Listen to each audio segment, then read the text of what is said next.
welcome to You're Wrong About Musicals. I'm Esme, And I'm Nell. and today we are going to be doing Olivier nomination award predictions. Like, we're going to predict what we think's going to win, what we hope wins. Because sometimes, like, We're what I two. two different things. Let's be real. Yeah, What I hope wins and what I think's going to win, two different things. A couple of times I was like, yeah. I feel like what I think's going to happen is what I want to happen, but we'll get to it. But first, we have quite a bit of news because we didn't We're do too stressed to do a proper episode last week and this week, and probably next week too. Next week we're recapping the Olivier's because if they were anything like last year's where there was a real life cutout of Andrew Lloyd Webber parading around the halls. A bigger theatre event in London means we're gonna have so many thoughts and feelings and opinions. I love the Olivier's. Let's get that out of the way right now. I love the Oliviers. I hate having to have a VPN for them, They but haven't officially announced we need the VPNs, but like we need the VPNs. what we do. They've said on the website they're like, and if you're international, a way for you to watch the show is coming out soon. I was like, okay, so you're giving the international people a way to watch the show, but if you live in England, you have to wait until the fucking highlights are uploaded to ITV. Get fucked. My diss is due in under 24 hours, by the way, if anyone was wondering how things are going. My disc is due in a month, and I haven't started it, so You'll be it's going fine. really well. You'll be fine. I hope so. You've just got to start writing. Oh no, that's the hard bit though. Just pick something and start like typing, and then it'll come. I think I do just need to do that. I just need to do like a stream of consciousness, like set a timer for like 20 minutes Yeah. and just type away. Yeah, I mean, I'm doing the things that are pissing me off right now about my disc are all the formatting fucking stupid things. Um, Yeah. and I got to do like the dumb shit, which like my acknowledgements, and I've had a running joke for months about the things I'm gonna thank in my disc. Am I thanked? Well, I ended up thanking like my family and friends, so yes, you are thanked. Okay, thank you. Well, I couldn't do individual shout outs or else it would just devolve into, and thank you to Taylor Swift and Lana Del Rey for making albums that are really long. Yeah, and I would like to thank Aeneas Mitchell for writing Hadestown. Continuing I his, might have to thank Olivier Smithfield if I'm being honest. that makes sense. It wouldn't make sense in my diss about health inequalities if I started thanking like Taylor Swift, Lana Del Rey, Jack Antonoff. Who else was I considering thanking? My dog. I think I did joke about thanking Aeneas Mitchell. I'm gonna be so real. Sondheim, Yeah. I joked about him. Lynn, I joked about, many jokes were made of I'm thanking them in my diss. The coffee shop me and my friends frequent, I almost said the name of it and I was like, I don't want you guys knowing where you can find me far too often. Any other words of wisdom, any other things we would like to share at the top? Um, I went to Taylor Swift Club Night. It was amazing, but horrible. Amazing, but horrible. I might be going to a musical theatre club night, No, but we'll yeah, see. yeah. I mean, my amazing and horrible thing. My main issue with Taylor Swift Club Night is they play music videos, right? They don't play they play like a song that has a music video, and then they'll just be playing random ass music videos alongside it. Yeah, And so that's it's what like, I've heard. okay, why is it all too well 10 and we're playing this? Come on now. We're Play the playing short this. film. Play the I feel short like film. there's a better video to be playing. Yeah, the short film. Anyway, we're gonna get into the news because we didn't do news last week, and so we've got a bit to get through. I'm sure we're forgetting stuff as well, but Yeah, definitely. My brain's not working. Um, First off, this is something that was happening as we were recording. Like it started to break as we were recording. What do I want to call this? I stand with my cancelled daughter, Rachel Zegler. Rachel, we love you. This is a Rachel Zegler safe space. We're massive fans of your work. You as Lucy Gray changed my life. I love that West Side Story remake, and I'm buzzing about Evita. Like, let's just get that off the top first. Rachel Zegler, have I ever seen a thing you've been in? No, No. Nell has not. Am I in love with you?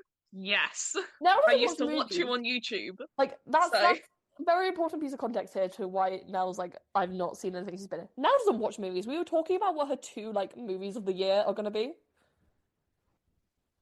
It's gonna be the Minecraft movie as one. Yeah, and the other is Wicked for Good for Ethan Slater and Ethan Slater only. Just for reference, last year I watched two movies as well, and it was Wonka and Wicked Part 1. Yeah. So gotta keep consistent. The year before that it was Barbie and Theatre Camp. Anyway, Rachel Zegler, we love you. You're incredibly talented. People are just mad because they're not as talented as you. Exactly. You've never done anything wrong in your life. You speak facts and just do And your you're fun. gorgeous, and people are jealous of that. And So you are a Swiftie, and I have to ride at dawn. exactly. She went to the Eras tour with food poisoning. Icon. She's one of our strongest Marines. You know? Also, Taylor Swift, if you're still going to insist on making a movie, cast Rachel Zegler in it, please. That's Rachel Zegler in it. Please. If you're going to insist on doing that, cast Rachel, you know? Taylor Swift, if you still need a Tony for your EGOT, She does. cast She Rachel does. Zegler.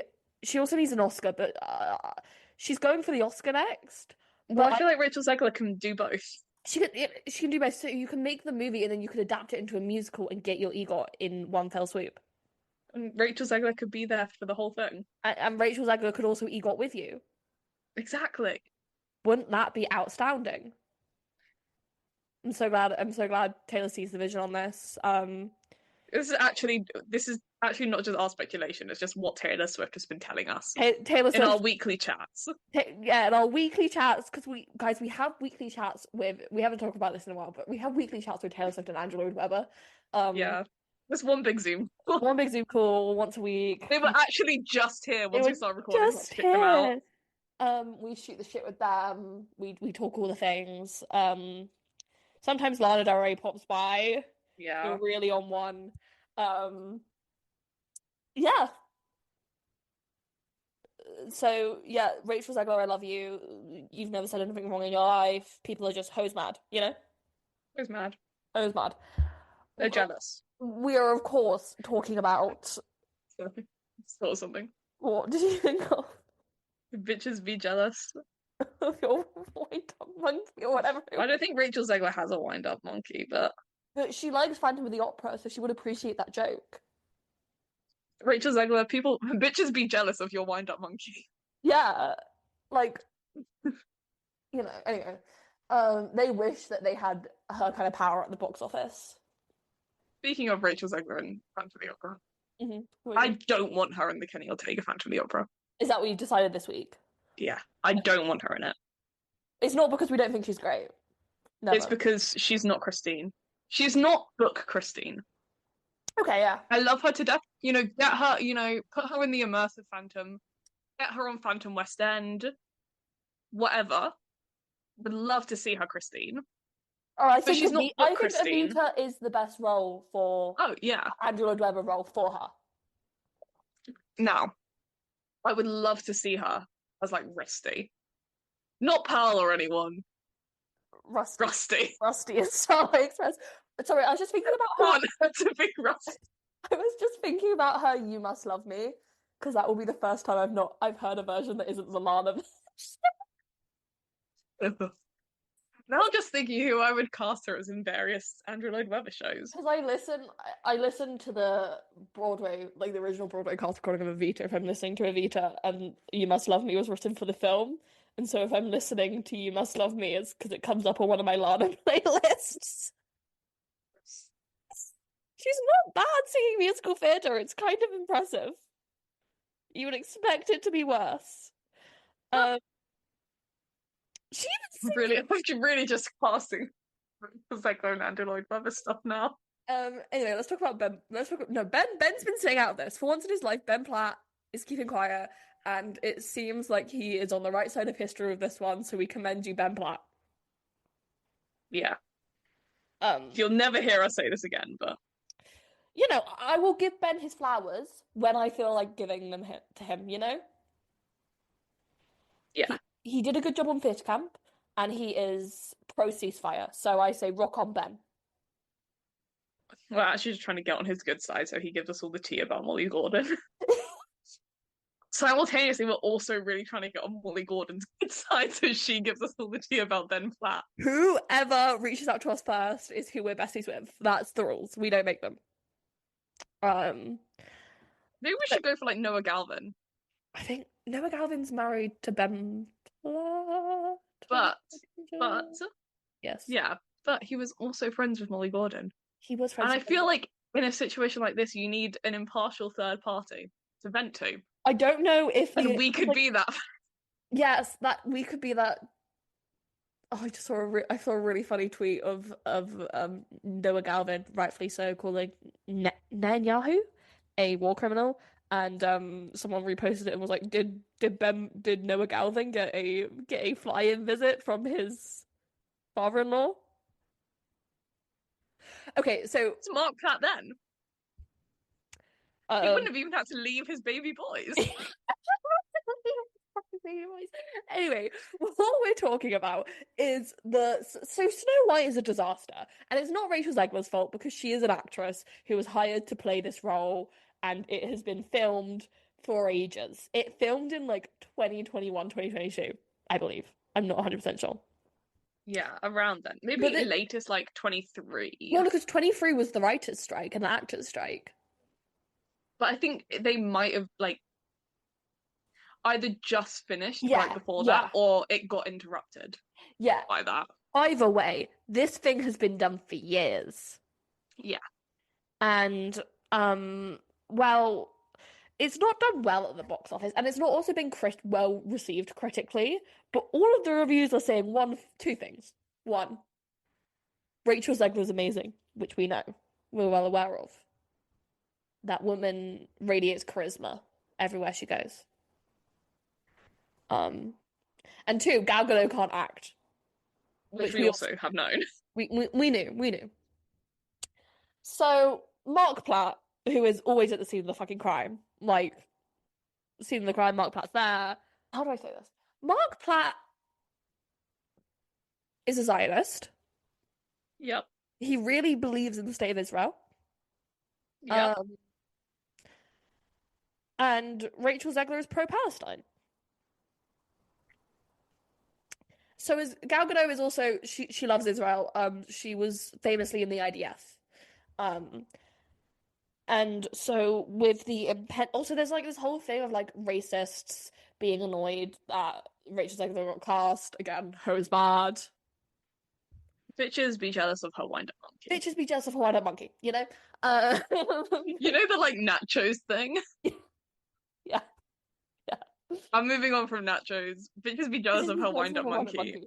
Her wind-up monkey being her talent. The wind-up monkey being her talent. I was thinking me and you have said some things to and forth from each other that they've lost all original meaning. Yeah. Because here's the thing, bad news. Did she only date him? Singing in the Rain. You know, I think I saw a clip of that episode on TikTok and I was cackling my ass off the entire time because I was just thinking about that. We have many of these. You're getting context for none of them except from the wind-up monkey one in last week's episode. Bitches be jealous of my wind-up monkey. We mean it affectionately, Rachel. We love you. Rachel, if anything, I'm jealous of your wind-up monkey. Yeah, but now does it in a normal way of just being like, she's so talented, man. She's so talented and so beautiful and... Anywho. So, Rachel Zegler put out a tweet basically saying, free Palestine. That's literally what she said. This was months ago, by the way. In September, when like the first look at the movie came out. And there's been so many racists coming after her because Ho's mad. Wind-up monkey. And so it came out in like because Ho's mad, wind-up monkey. Can you call this episode Ho's mad, wind-up monkey? No, they weren't that swear. I tried to call Labors, you an effing bitch, and they wouldn't let me. Well, everyone else did apart from Apple. Apple don't let you swear. Too many of our listeners are on Apple for us not to have an episode go up on that. Rule Britannia is also losing its meaning. Rule Britannia. Rule Britannia. Rule Britannia, Wind Up Monkey. Wind Up Monkey. Because here's the thing. Here's the thing. Guys, bad news. Bad news. Bad news. Trick Judy dated him. Jenny dated him because Singing in the Rain. Singing in the In case you couldn't tell, guys, we're both really stressed right now. I'm so tired. I've not had a good night's sleep since December. Anyway, tonight I'm passing out in a way I've never passed out before. It's going to be amazing. Anyway, so there was this hit piece in Variety. Now, Variety have been acting shady. I don't know how else to explain this, but they keep putting out these hit pieces on like. I can think of a way, but Variety, I would say, is jealous of a wind-up monkey. A wind-up monkey.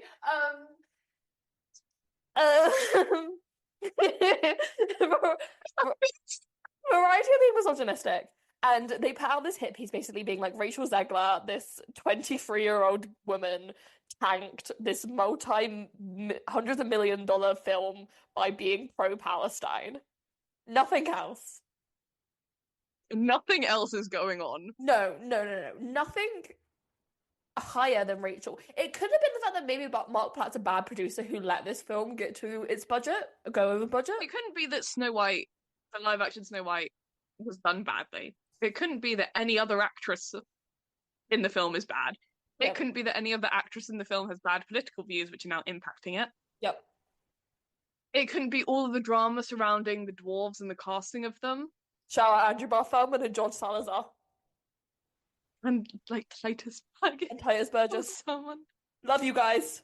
Love you guys, but you're not included in our takedown of this film. Same with Jordana Gift from Two Strangers. Of course. Included in our protection wind-up monkey. If we're being real, our takedown of this film, all of those guys, they have wind-up monkeys. Mark Platt and Jonah Platt do not have wind-up monkeys. Platt and Gal Gadot do not have wind-up monkeys, and they are jealous. Have wind-up monkeys, and they are jealous. Anyway, so it comes out that post Rachel Zegler doing her tweet of just it free Palestine, you know, as many people tweet. Mark Platt at his big age, like 60. He's like 60 something. Got on a plane, probably a private jet. Let's be real here. Mark Platt doesn't fly commercial. Let's be real. And had to go have a chat with a 23-year-old about her political views. And tell her off for tanking this multi-million-dollar film by a tweet. If your film can be tanked by a tweet, maybe it wasn't a good enough film to begin with. If your foundations were shaky already. Yeah. And in response, someone comments on Jonah Platt, who is one of the Platt siblings. There's 5 of them. I found out there's 5 Platt siblings this week, and Ben Platt is a middle child. Which makes a lot of sense. Makes so much middle sense. Children. As 2 middle children. Maybe that's why Ben Platt's our favourite. Yeah. I fear Ben Platt does have a wind-up monkey. Yeah, Ben Platt has a wind-up monkey. Platt has a wind-up monkey. He does. You know? Jonah Platt, I'm trying to get through this without laughing, because Jonah Platt, best known for being Fiyero in Wicked. Hi, my name's Ben Platt, my dad's Mark Platt, the producer of Wicked. Wonder how he got the job. And people who've like seen him were like, why is my least favourite Fiyero getting involved? I can't comment. I didn't see him as Fiyero. I'm gonna take the word for it. I have seen him in that production of Bear that may or may not have a pro shot on YouTube. Let me know if you guys think that's a pro shot. I'm always open to talk about it. He got on his Instagram because apparently he sits around on his podcast talking about how like Zionism's amazing. And someone said in his Insta comments, your dad flew to New York to reprimand a young actress. Any words on this? Because that's creepy as hell and uncalled for. People have the right to free speech. No, shame on your father.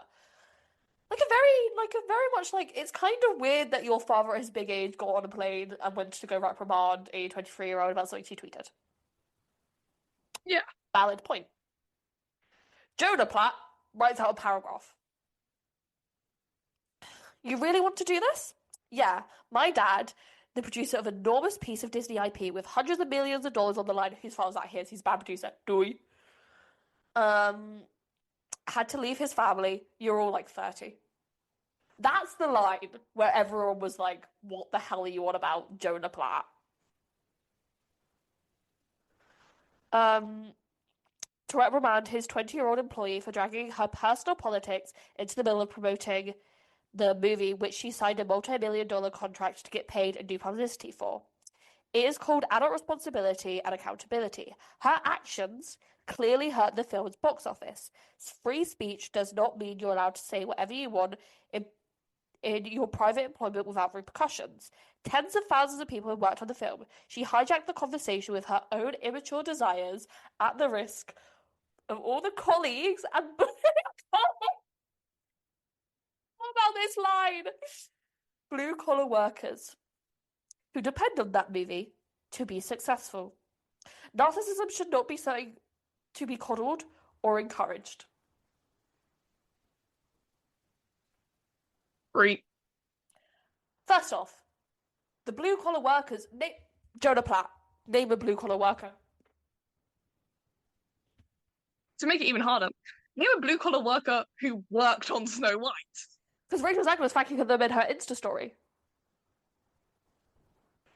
You know, if you feel so bad for them, send them a check. Cut them a check. You know. Also, I thought the only people who made money were the producers once the film was out. Not the blue collar workers who have already been paid.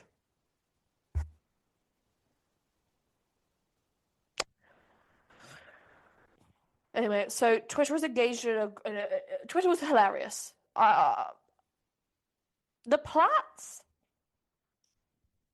whenever they pop up in pop culture nowadays, it's because they're doing something stupid. If that makes sense. Yeah. And my favorite tweet, I have many favorite tweets. One about the one that you just read of who's going to watch the little boys. A good one. My favorite one. Why didn't Mark Platt fly out to LA and explain why Molly Gordon wasn't at Ben Platt's wedding and why they don't follow each other anymore on Instagram? True. That would have been a better use of his time. No intimidation needed. And also let's not forget some of Mark Platt's other career flops in the movie field. The Dear Evan Hansen movie.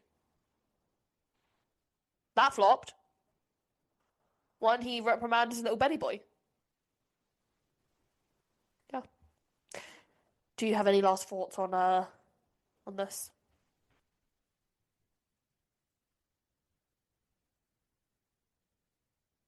Rachel Zegler, are you single? I hear you're going to be in the UK soon.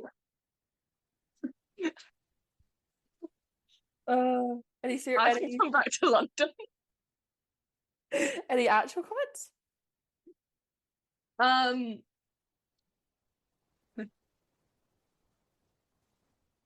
Fuck these guys. Yeah, I mean, I think that the Platts being it just reeks of entitlement. It's just such a clear ploy to make a young actress a scapegoat for your failures. A young actress who has already dealt with so much fucking shit because of you guys' movie. And like, people en masse aren't being like, yeah, Rachel Zegler was wrong for this. I mean, for some reason, Christian Chenoweth and Ariana DeBose are like, yeah, the Platts were right. Sure. Who asked? To be fair, didn't Ariana DeBose then put us in and be like, I had no idea. Yeah, but it was literally the narcissism is not something to be respected or coddled. She's like, this quote just spoke to me. Where's the quote from? It's the exact same wording. If it was a vague post about narcissism, I'd be like, maybe unfortunate timing. But the exact same wording? It's ridiculous. Yeah. She's just annoyed that she don't get to play Evita. Anyway, oh Yeah. god, We will always stand with Rachel Zegler. always Um, pro Rachel Zegler podcast. and I guess final thoughts.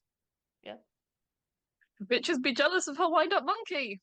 always. That's really all there is to it. And me and Nell were just discussing this because the rumor for Evita is she Rachel Zegler in all her. Oh, she's also not doing Mondays as Evita, which While we're on the topic, checks out because that's a beast of a makes role. sense. Yeah. If if the rumor is true that she's gonna go out to the Palladium balcony and sing "Don't Cry for Me, Argentina," well then Jamie Lloyd, me and Nell would be more than happy to oblige in your weird performance art as bystanders. Oh yeah. We can be Argentina. When we're in the area. We like Oh hanging yeah. in the area. Actually, I don't like being on the Oxford Street. But to hear Rachel Zegler sing "Don't Cry for Me, Argentina" for free, I'll be there. You know? Yeah. Shout out Jamie Lloyd. Up next, we have to talk about Roderick Hall. He's in this. Savoy? No, how do I say this? Burlesque going to be playing the Savoy after Mean Girls closes. Which kind of makes sense. Checks out. Hate to say it, checks out. It's only a limited summer run though. And I always forget Todrick Hall was involved. Can someone please explain Todrick Hall to me like I'm 2? I can't help you here because I also need someone to explain it. We've had this conversation between the two of us many times of who is Todrick Hall. He was on Dance Moms. He was on Dance Moms, and Taylor Swift befriended him because I think he was the only gay guy she knew. And then she stopped being friends with him because he was outed as a grifter who didn't pay his rent, I think, allegedly. Something like that. I don't know why. And then he was Donkey in that bad production of Shrek. Anyway. Happy for you, Todrick Hall? This is something big. This is something big. I actually did this well. I sequenced these two next to each other well. Cats the Jellicle Ball to return. Now, as two people who are devastated every day that we don't get to go to the Jellicle Ball, this is big for I'm us overjoyed. because all of the mainstream news articles seem to be indicating that they think it's going to go to Broadway. But I don't know where it would go on Broadway. I think it makes most sense as an off-Broadway thing. Yeah, don't get me wrong, I love Cats the Jellicle Ball. And I really think as a culture we need Cats the Jellicle Ball. I never thought I'd say this. But the people need cats. The people need cats. At a time like this. At a time like this, people need Cats the Jellicle Ball. I always just think, I don't remember what episode we said it in anymore. It was a while ago. But when we were saying that, I think this desire or this idea that Broadway is the best you can get to. I think it might have been Little Shop or something like that. I think it probably was. But when you try and do shows with the aim to get it onto Broadway, it kind of limits the creativity of it because Broadway is pretty structured. Yes. You're not gonna have a variety of stage setups. You can't change the seating too much. Unless you're a cabaret with FU money. Also, yes, I may or may not have been involving in some cabaret bootlegs this week. All I'm going to say is GoFundMe. What? Yeah, if you're trying to do something creative, but you're also trying to be affordable, Broadway really isn't the place for that.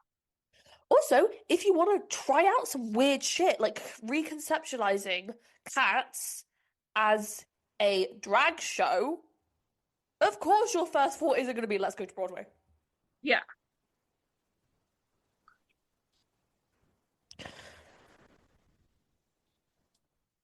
Yeah, I think I think Off-Broadway is a great place for It's a Jellicle Ball. Yeah, can it run forever, please? I hope so. So 1 week could go see it, and 2. I don't know, because also this leads on to my next point, but I don't know if we talked about it on here, but Trump basically, in a leaked recording, said that he wanted non-political musicals like Cats. I don't think he even said non-political. He said non-woke. Yes, non-woke musicals like Cats. Like Cats and Phantom of the Opera. Yes. And it's like Phantom. Which, you know what? To be fair, I see the argument. I cannot leftist thought my way out of Phantom, right? However, with Cats the Jellicle Ball, it's fucking woke. More Trump news. I didn't expect us to have to talk about fucking Trump this much. But Legally Blonde at the Kennedy Center was postponed. I like the Broadway Beat tweet. That was just like, wait, what happened? Wait, why did they cancel this? Why did they cancel this? I like the other tweet that was like, oh, I want to make January 6th look like a kids production of Matilda. A youth production of Matilda the musical. When like Hamilton and stuff started cancelling, I was like, Legally Blonde's not happening there, is it? There's no way in hell they're gonna let Legally Blonde play there. Because at first I was like, Legally Blonde's not that political. And then I remembered what happens in the second act, and I was like, oh no. It's political. I mean, all theatre is political.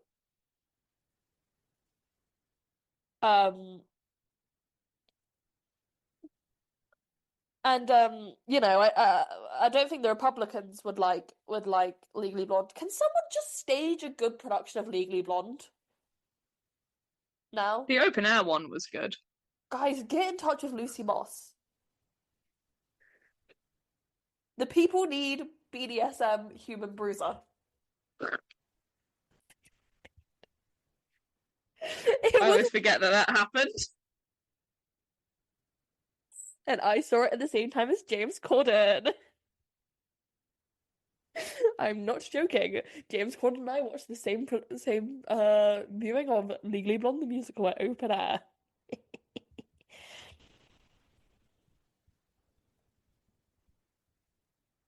Anyway, moving on to some more Andrew Lloyd Webber news. Again. Andy does arts and crafts. Nurse, he's out again. I think I literally sent you that in the TikTok being like, Nurse, he's doing arts and crafts again. Thank you, Ashley. Also, I only got that message. I didn't see that you'd sent me something as well. So I just got a notification. Where was it? How long ago did you send me this? Last week. Yeah, I didn't get a notification that you'd sent me a video, so I just got a notification saying, Esme sent you a message, Nurse, he's doing arts and crafts again. I was like, is this a response to something I sent you? What the fuck did I send you? Anyway, if you don't know, it really looks like Andrew Lloyd Webber's immersive production of Phantom. I think they're naming it the Masquerade or something like that. Yeah. Is gearing up for some kind of announcement imminently. What are you gonna have Cats the Jellicle Ball and Phantom of the Opera the Masquerade. Yep. On at the same time. We're living through the Andrew Lloyd Webber renaissance, and we've been saying this for months since the start of the year. We're like, it's 2025, Andrew Lloyd Webber's year, baby. In times of recession and swing back to conservatism, there's only one man we need, and his name is Andrew Lloyd Webber. But to build up hype for this, they've started sending theatre influencers. How do we get on this list? Who do we have to send our address to? Who? You can have to get on this list. You can have my home address, you can have my uni address, you can have any address you like. You can have my granny's address. Listen, anything you need. Anything. I'll pay for postage. I just want Andrew Lloyd Webber to send me his little arts and crafts invitation for his like birthday party or whatever the fuck this is. I will frame it and put it on my wall.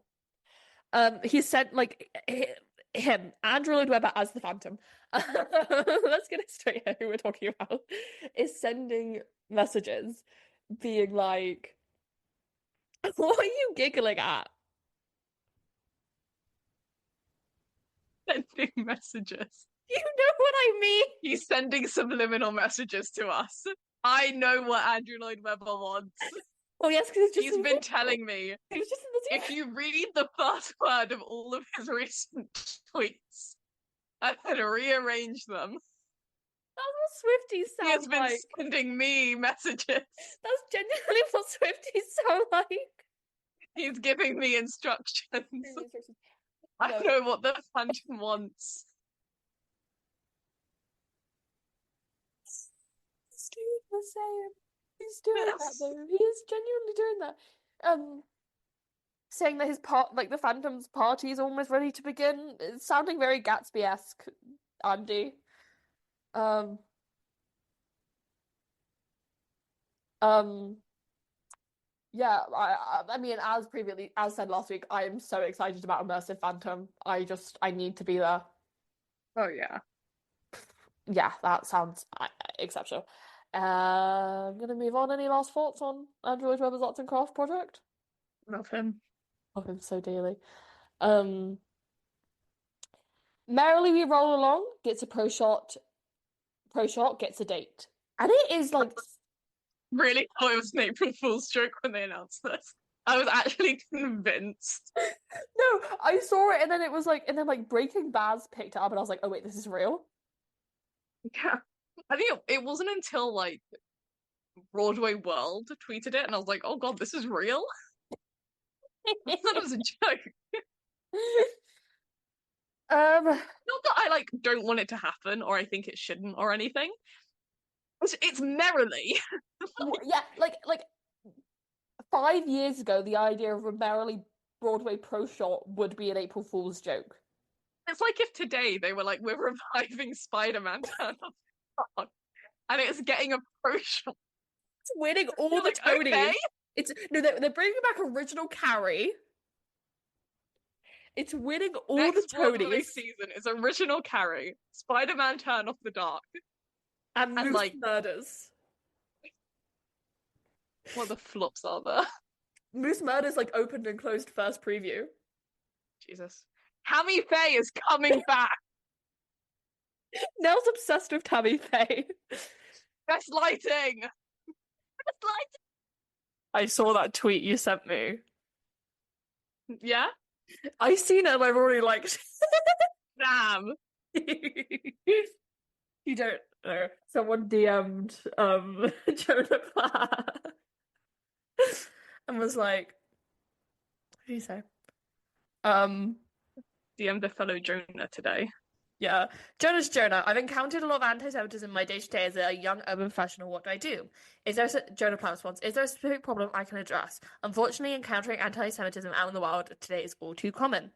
Yeah, basically, my partner keeps abandoning me to fly across the country to beg 23-year-old girls to delete their tweets, and they keep saying no. What should I do? That just like hits at the absurdity of this situation perfectly. But yeah, what was I saying? Oh yeah, Merrily, pro shot date. It's been picked up by like a major distributor, Sony. It seems like it's going to be in cinemas worldwide. That's crazy. It is crazy. I will be at the cinema watching Merrily if you guys meet me. Oh yeah. I really do love Merrily and love a pro shot. Love them so much. Punch to premiere on Broadway and the West End at the same time. Fun. Crazy. We should go to see Punch. We should. If we're in London, I fear our theatre viewing is going to ramp up insane. Oh yeah. Now, guys, there's technically not much news to say about this, but I need to talk about it. I need to talk about it. And it premiered on Broadway since the last time we did news, I believe. John Proctor is the villain. I read it true. Two, I read it this week. And guys, if you haven't read, I know I'm late to the party, and I've been meaning to read John Proctor as the villain for ages. Because the way someone I saw someone talk about it in like 2022, being like, if you like Lord and pop culture, you'll like this play. And I was like, I like Lord and I like pop culture. I should read this play. And then I didn't. And then John Proctor's The Villain came to Broadway. I was like, I should read that. And then I saw a tweet of someone being like, my favorite moments in John Proctor's The Villain, like half joking, being like, the scene when someone says that Taylor Swift should be allowed to kill John Mayer, the scene when someone says that's what you missed on Glee, and then and then the whole play just like kind of revolving around Lord's album Melodrama. And that's what really made me go, I need to read this. This sounds like something I should be interested in. John Mayer bashing, I'm there. Random Glee references, I'm there. Melodrama discussions, I'm there, you know? Three places I like to be at. The places you can find Esme. Places you can find me. And so I read it and I cried and I need to go to Broadway. I need to go to New York and I need to see John Proctor's Villain. Who would have thought that like top ideal trip to New York there would be this many plays on the I know. It's crazy. Like, don't get me wrong.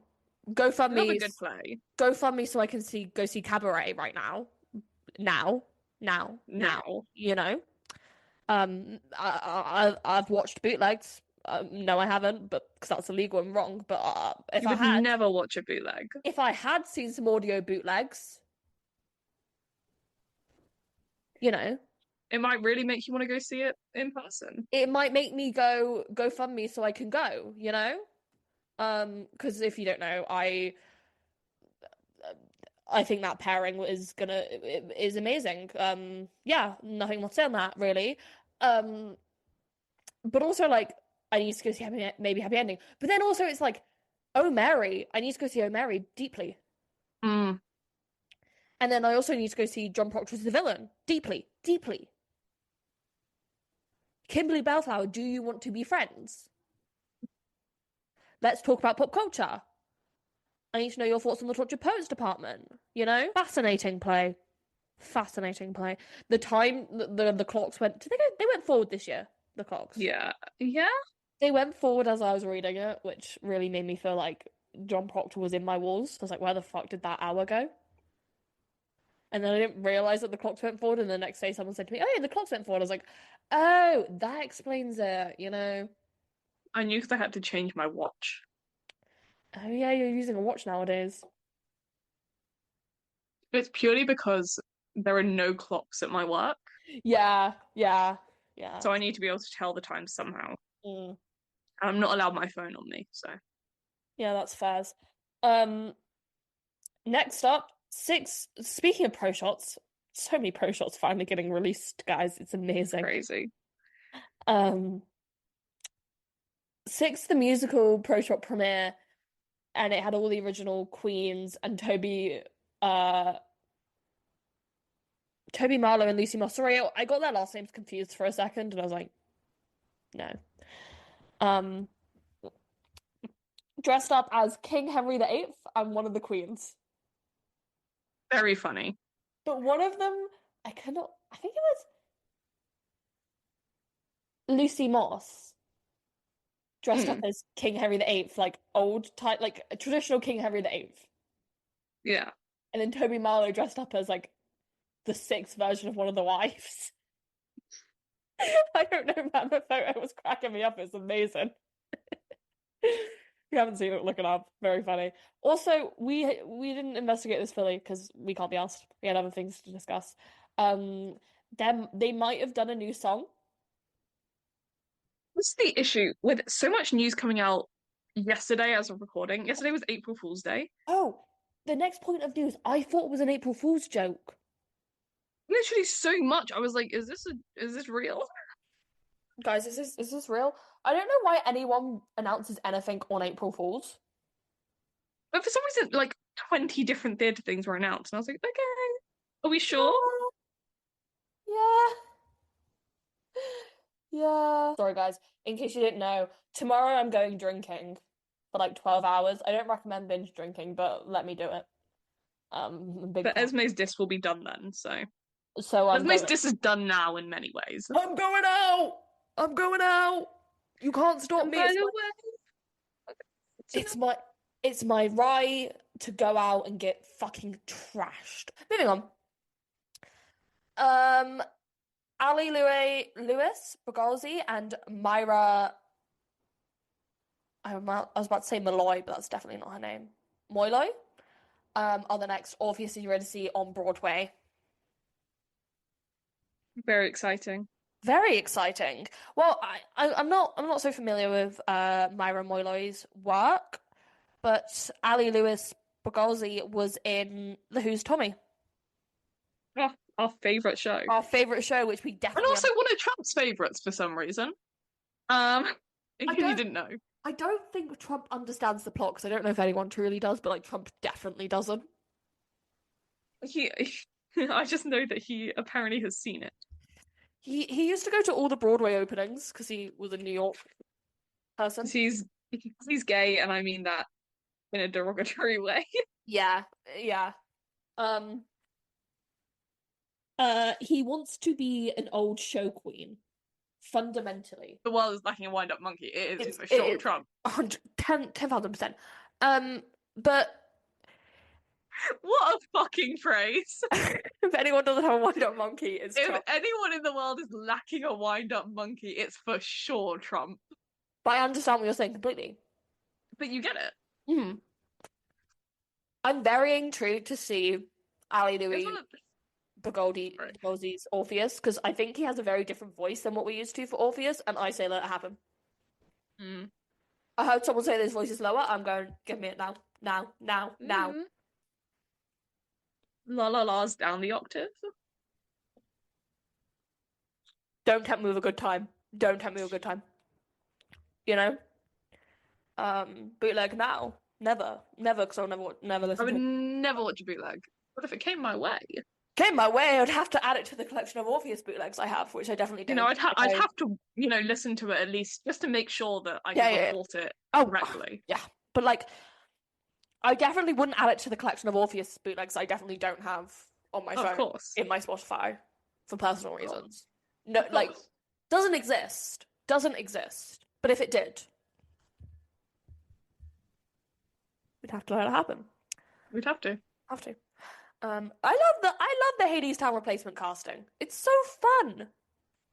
The Hadestown casting is just always so good. It's always fun. I always see it and I go, that's going to be interesting. I'm sat, you know. You know, This led me to engage in discussions about Hades Town with people who shouldn't know about Hades Town. Like, oh yeah. Jordan Fisher did bits for Hades Town publicity. I gave my enemy my working on a song, but Oh, did she's you? not my enemy. She's lovely. She's really nice. Did you slip in the? Oh yeah, we saw the original cast. Moving on. Hunchback of Notre Dame in concert announces another date. Meeting with Grandma. Very exciting. I love that score. I'm not gonna go see it because Disney's expensive as shit. Yeah. Yeah. Speaking of expensive as shit, Yes. Okay. Now, guys, I'll let Esme take the reins on this one. I'd like something to be known. Every so often, I get taken over by a demon. Hmm. That demon is Suzanne Collins. The rate at which I listened to Sunrise on the Reaping should be studied. Normally, it takes me a couple of weeks to get through a 12-hour audiobook. It took me 3 days. You're gonna say it took you 12 hours. No, But yeah, no shit. I had things to do, like sleep, write my discs, things Oh. But if I weren't doing one of those two things, I was listening to Sunrise on the Reaping. And all I'm gonna say is I love Hunger Games edits. My favorite one is one of everyone, all of the District 12 victors, set to Wait for Me, live from London. And when it gets to I hear the Stones repeating, echoing my song, they do a transition between Lucy Gray and Katniss doing the same curtsy. It's good stuff. You guys should look it up. So, naturally, when they announced the Hunger Games stage show, I was sat. I was going best day of my life. When they announced it was in Canary Wharf, I went, okay, maybe not the best day ever. No. Fun. I went, at least it's easier to get to than Wembley, you know? Not my favourite area of London. I get scared every time I go there. But, you know, a win's a win, I guess. I'm 21 and scared of Canary. Me with London Bridge area. I'm 21 and scared of London Bridge. What are you? Yeah. Guess who went to go see Operation Mincemeat? We already know Lynn went. Who else could go? Someone new as of 43 minutes ago, and I want you to guess before I tell you. Andrew Lloyd Webber. No. Tim Rice. No. Tell me I'm out. Cynthia Erivo went to go see Operation Mincemeat on Broadway. Rule Britannia. The British Rule supporting the Britannia. British. The British are supporting the British. What more can I say? You know, I may have my own thoughts on Operation Mincemeat. We're gonna get to how Mincemeat is doing on Broadway because we haven't spoken about their Broadway reviews, and I hate. But with every success and every cool person that goes to see it, I just think, you know, Rule Britannia. I just think good for them. Good for them. You know, good for them. Anyway, back to the Hunger Games, My One True Love. Then they announced that like it was going to the Canary Wharf Troubadour. I was going. There's two Canary Wharf. There's two Troubadour fitters. Slay. And then the seating plan came out, and I was like, okay, Suzanne Collins, yeah, make the rich people sit in District 1. That's amazing. That's smart. You know, there's thought being put into this. And then I saw the pricing. It is ridiculous. It's crazy. Because I was like, I'm gonna go, obviously, hands down, all day, every day, I'm gonna be at Hunger Games, you know? And because it's the Hunger Games, a massive IP, I could drag some of my friends who don't like theatre but love the Hunger Games to it.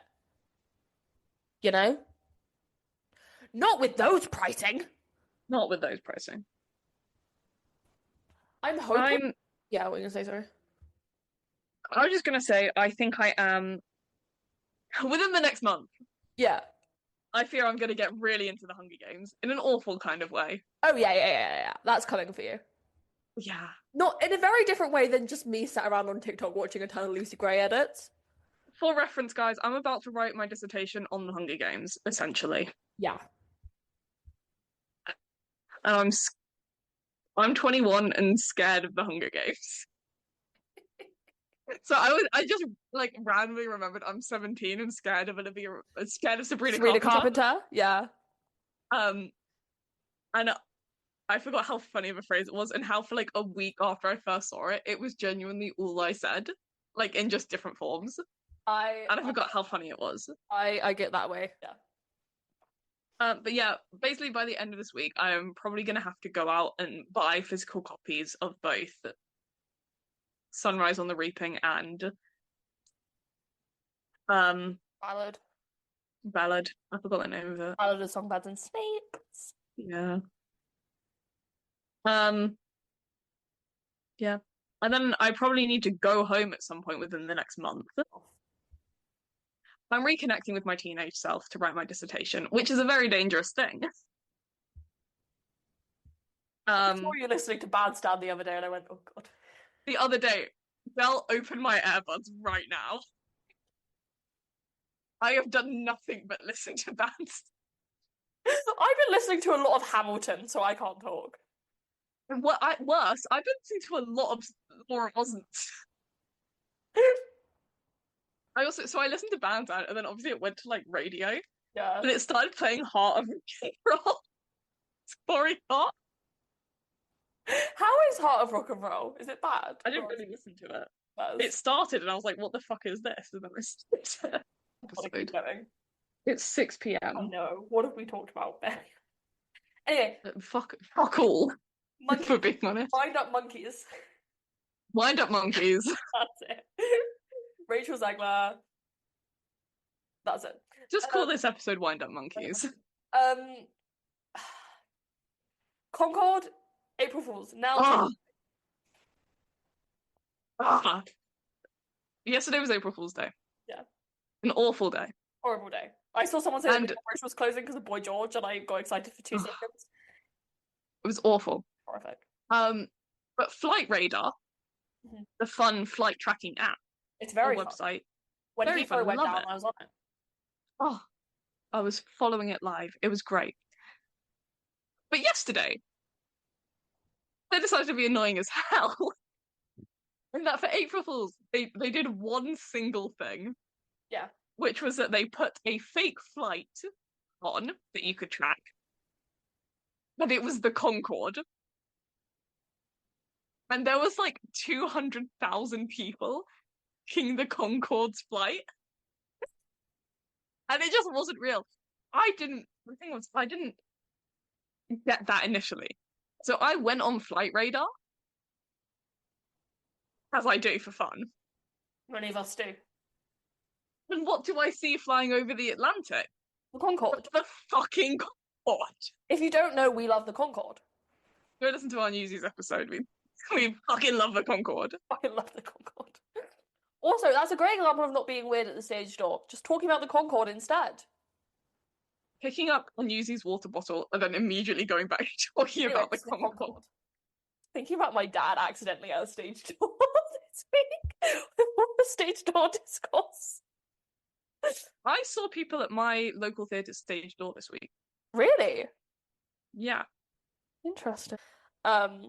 Anyways, yeah, fuck Flight Radar for faking a Concorde flight. I got my hopes up, and I knew it was fake. The second I saw it, I was like, this isn't real. But still, I was like, oh my god, the Concorde's back. They're doing like a test run. They're bringing it back. If we ever make merch, I think it will just be the Concorde. It's Andrew. We've discussed this many times. It's Andrew Webber flying the Concorde. Oh yeah. Doy. It's the Phantom flying the It's the Phantom flying the Concorde. We've had this planned out for ages, for years. Phantom flying the Concorde. Yep. Bitches be jealous of my wind-up Bitches monkey. be jealous of my wind-up monkey. Stolen from someone else's tweet. Yeah. He can have some royalties. We like him. Yeah. Anywho. And nothing else. Nothing else. Moving on. 222 goes on another tour. I thought this was an April Fool's joke. Unfucking likely with 222. And then I went, no, it's 222 and there hasn't been a production in 6 months. So of course it's real. It's overdue a production. It's due. People are always like, what needs arriving? 222, always. If you are American or like non-British and you're not in on the 222 joke, basically 222 has been about since pandemic, and it just like pops up everywhere. It is always running on the West End or on tour. And it's always changing theatres as well. And like, no one is overly enthusiastic in it. They just get a very certain type of celebrity to go do it that people will go see in anything. So yeah. Yeah. Stereophonic West End cast is announced. Massive for me. Fucking massive for me. Guys, I'm gonna be this summer if you need me, I am going between Stereophonic and Evita. You know? To bring back to Hunger Games. Yeah, always. I don't have that much of an interest in Stereophonic. I'll probably go see it because Esme will drag me to it, but bitch, we're going to see Stereophonic. You know, that's the thing. I'm going to go see it, but I don't have that much of an interest in seeing it myself. It's also like it's a play with music and yeah, and it's long. It's a play with music and it's long, but it also got so many Tony nominations that I'm just kind of curious. Yeah. But I was looking when they announced the full cast, and they just had like a little the understudy Diane. Genuinely made me do a double take because it was like, and Lucy Gray is the understudy Diane. Who? She's back. Lucy Gray's come out of the woods. Spoiler. She's come out of hiding. Rachel Zegler's doing 2 roles. Rachel Zegler. I need Lucy Gray and Rachel Zegler. To me, Rachel would be down for the bit. She'd be down for the bit. It would be so funny. It would be hilarious. On one of her Mondays off, Rachel Zegler goes to see Stereophonic. I feel like she would just do that. Lucy Gray is on. They have She's a like, Lucy Gray. They have a Lucy Gray off. Yeah. Although, to be pedantic, Uh-oh. Lucy Gray in Hunger Games, her full name is actually Lucy Gray Baird.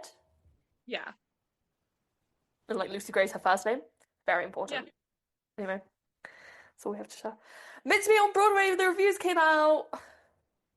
Rule Britannia. Rule Britannia. Let's move on very quickly. No, I have a couple of things to say. And they're not mean. Okay. They were. I'm gonna be. Okay, I've been nice about Mincemeat in the past. Mm-hmm. I promise. Promise I have. I liked Jack Malone. I liked Claire Marie Hall's performances. I have notes on the rest, but I liked that. And I am genuinely rooting for it to succeed on Broadway, and it's done very well. My apprehension came from the fact that it is a deeply British musical and deeply funny, deeply entrenched in British comedy. Mm-hmm. And I think it was a Variety review picked up on like the very specific like genre of British comedy that it's based on. And I was like, oh my God, I never thought about that. But yeah, that makes so much fucking sense. Thank you, Variety.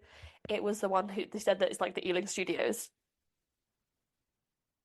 Oh, yeah. And so I was gagging to read the New York Times review for a couple of reasons. One, Jesse Green can never make up his mind about what he likes and doesn't like. Like every season, it changes, you know? And then, like, I don't know. I don't feel like there's been many transfers of West End shows to Broadway recently. Like original musical. So, I mean, we had Six, but Six was such a global phenomenon to the point where it wasn't like just a British musical, if that makes sense. Yeah. So I was very intrigued to see how they were going to take it. Unfortunately, I have a lot of the same notes for it as Jesse Green had. It's a dark day when we're agreeing with Jesse Green. It's a horrific day for me. I also really enjoyed Matt Koplick's review on the Broadway breakdown. Really enjoyed his review. I felt like it was very measured. I agree with it, Philly. Anything else I'd like to say with me? Oh, it was the first time influencers really had to contend with bad reviews, which I found kind of fascinating. Yeah. I mean, I will admit there was one review. I was basically the reason why I was so invested in the Mincemeat reviews and I read them all was because I was also sick in bed that day and I couldn't move because I'd hurt my back. So I had nothing else I could do but read the fucking Mincemeat reviews. But yeah, Mincemeat reviews. They were like, one of them was like, I think it was like Wired or something. Was like, why don't two of them ever get together? And I was like, that would be really rogue.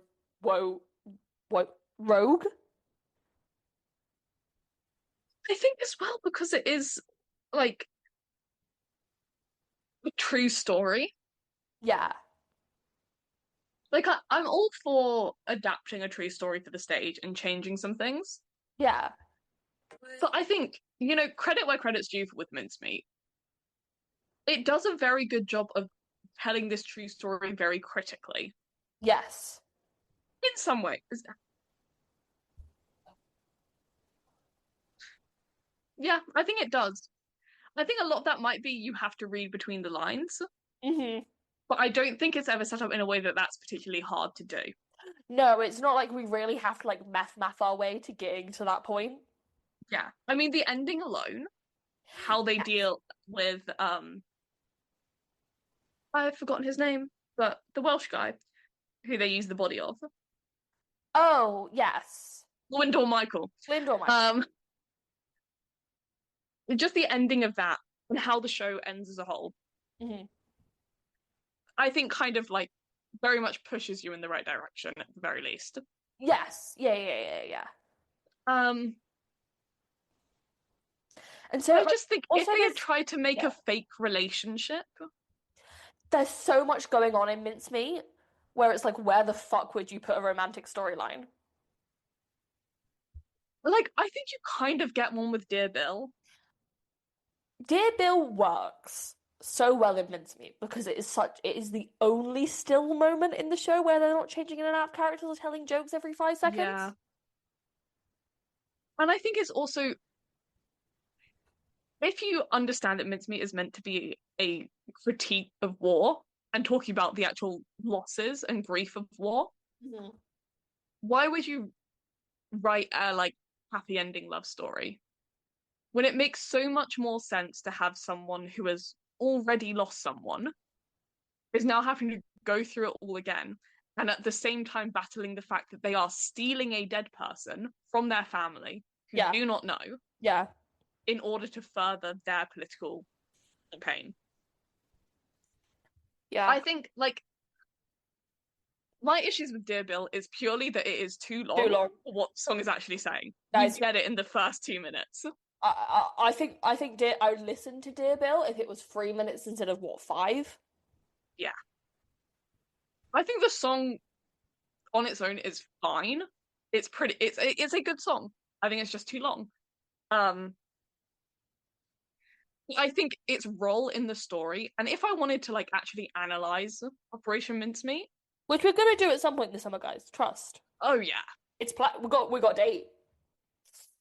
This is the thing I realized is the second I'm not listening or like watching Operation Mincemeat, I think it's a really good show.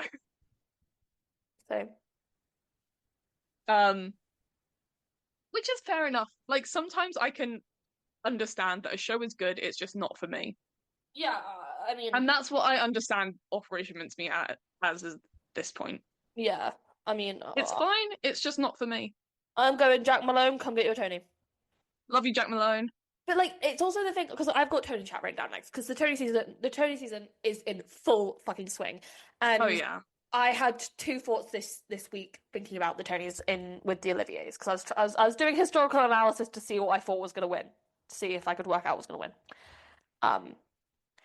And last year at the Oliviers, best musical, best revival were won by Sunset and Mincemeat, which are both up for the same role awards at the Tonys. And I've been saying this since it announced it was transferring. I think even before it announced it was transferring, and it was just heavily rumored. Mm. And I'm not saying this to be a hater. I'd like everyone to look on fucking Wikipedia and see that I am true. I am right here. I expect Mincemeat to get at anywhere from 5 to 7 nominations. Mm. There is like I see the world where Mincemeat is getting a nomination for best new musical, best featured actor for Jack Malone, direction, book, maybe score, like those kind of noms. Yeah. I don't see a world in which it wins more than 2 at most. Yeah. And that is strictly because it is British. It's not winning Best Musical. Because there's fucking I love Maybe Happy Ending. I love Maybe Happy Ending so much. Maybe Happy Ending is too good. Yeah. And Dead Outlaw still has to open. Boop still has to open. Buena Vista Social Club was very well received, and that's American. What else? Smash? No, Smash isn't winning any awards. Smash isn't winning, but it's there. It's there, but you know what I mean. Yeah. Historical insights indicate that a British musical will not win if there is an American musical that they can give it to instead. We are not in the 80s anymore. Mm.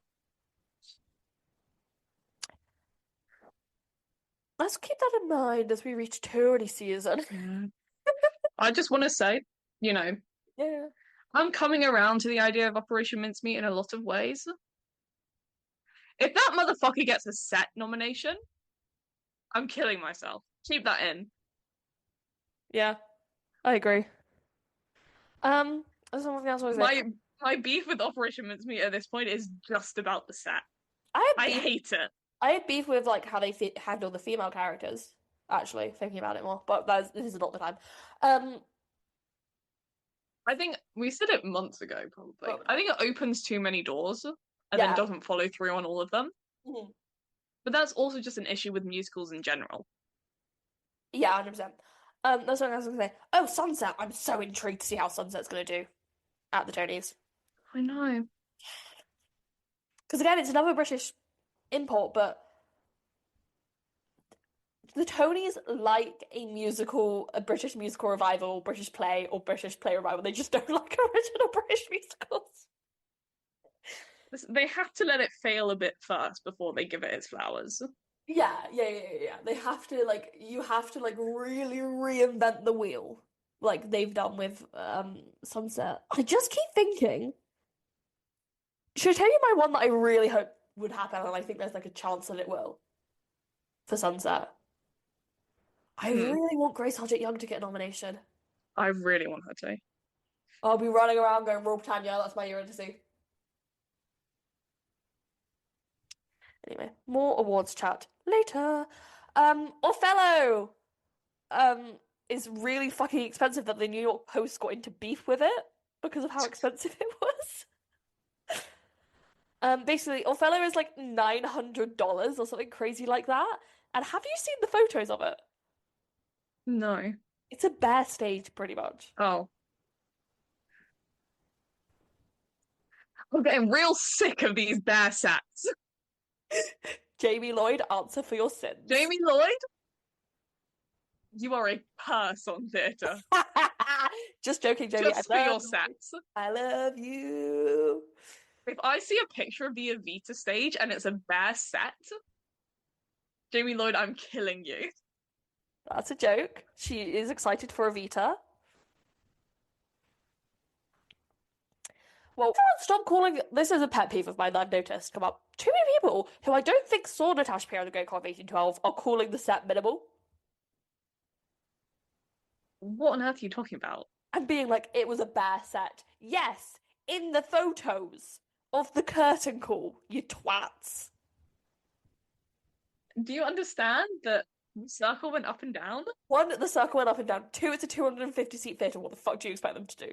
Three, real lit candles on stage. 4, the fireman's pole.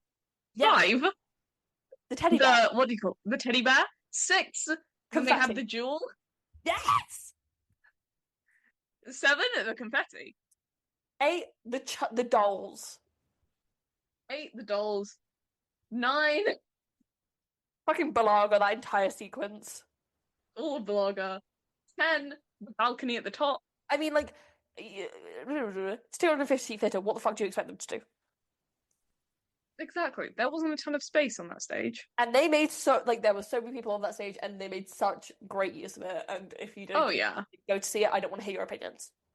Don't want to hear them. Don't want to hear them. The Critics Circle Awards happened in London, and Frances Amawina Rivers, she got her flowers for playing Juliet.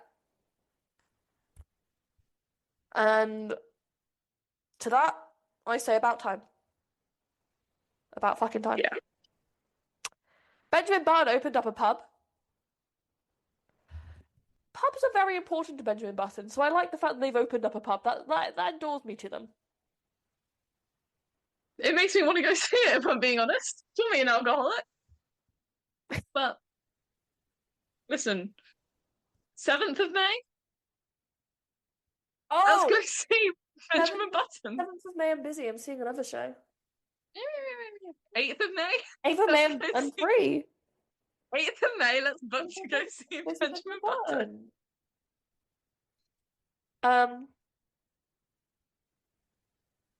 Now, this is something that's pissed me off this week.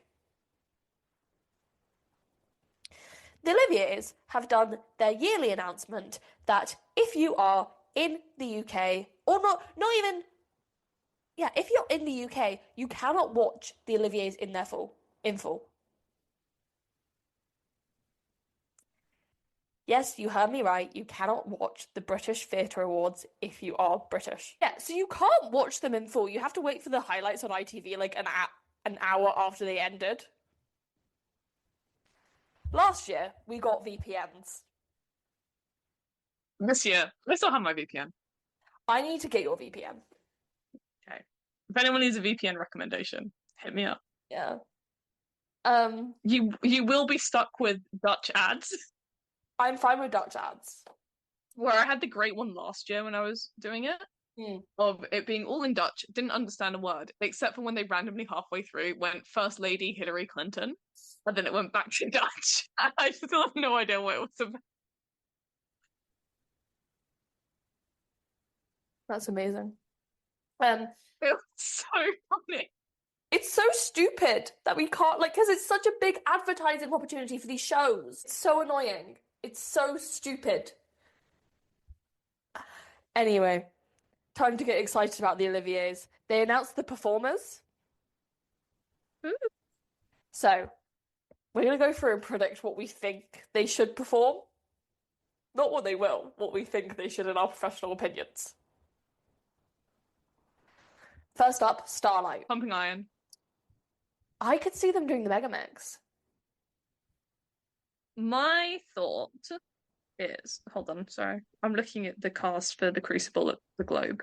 Okay, you do that. I just want to know who's in it. That's fair. Anyone I know? I don't think so. Fun. Okay. Let me pull up Starlight Express. Because the Starlight, the thing with Android Web and Mega Mix is they're kind of built to be performed at award shows. Yeah. I think the Mega Mix makes the most sense, and they'll almost definitely do it. Yeah, but for funsies, But for funsies, I could see them doing Rolling Stock. I think that would be fun. that would be funny. I could see them doing.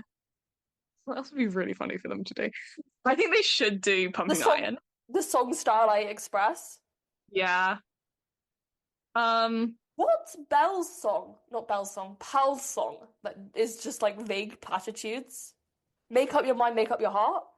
Make Up My Heart. Yeah. They could do the better song, Whistle at Me. What a song. I love Whistle at Me. Oh, you know that one, the uncoupled one? Yeah. What a song. What if they just did like 2 race songs? Yes, I want them. Last year, no, Starlight Sunset walked around the Royal Albert Hall. Yeah. What if Starlight skated around the Royal Albert Hall? Yeah. Naturally. I could see them doing I Do as well. Mm-hmm. My thought is, I think they might do a lot of the songs that are new. Hydrogen. Yeah, I forgot how great some of the songs they cut were. Martha's very annoyed about the cut songs. Yeah. I think Starlight Express, most likely they're just gonna do what I would call an extended mega mix, Mm-hmm. where they'll just do the mega mix but extend some of the songs. So just do more of them. Yeah, just do more of like Light at the End of the Tunnel, banger tune. Unfortunately, most of the Starlight Express songs are really good. I was in the library and Starlight Express kept playing out on my phone. Yeah. Or like they might do more of Crazy. Yeah, oh yeah, yeah. I'm so intrigued to see like how technically they're gonna do the Starlight performance. Yeah. I think ultimately it would be hilarious if they didn't put them on skates. Yes. Yes. Just in like full black tie. Mm-hmm. Just kind of running around. Concert version Starlight Express is what we need in the world. Oh my god. Olivier's, if you can hear me. Concert version of Starlight Express right now. Yeah. I think that's the only option. It is gonna be crazy because they all probably have to get back into black tie after getting into the very like outlandish Starlight costumes and makeup. Yeah. That is crazy. Oliver?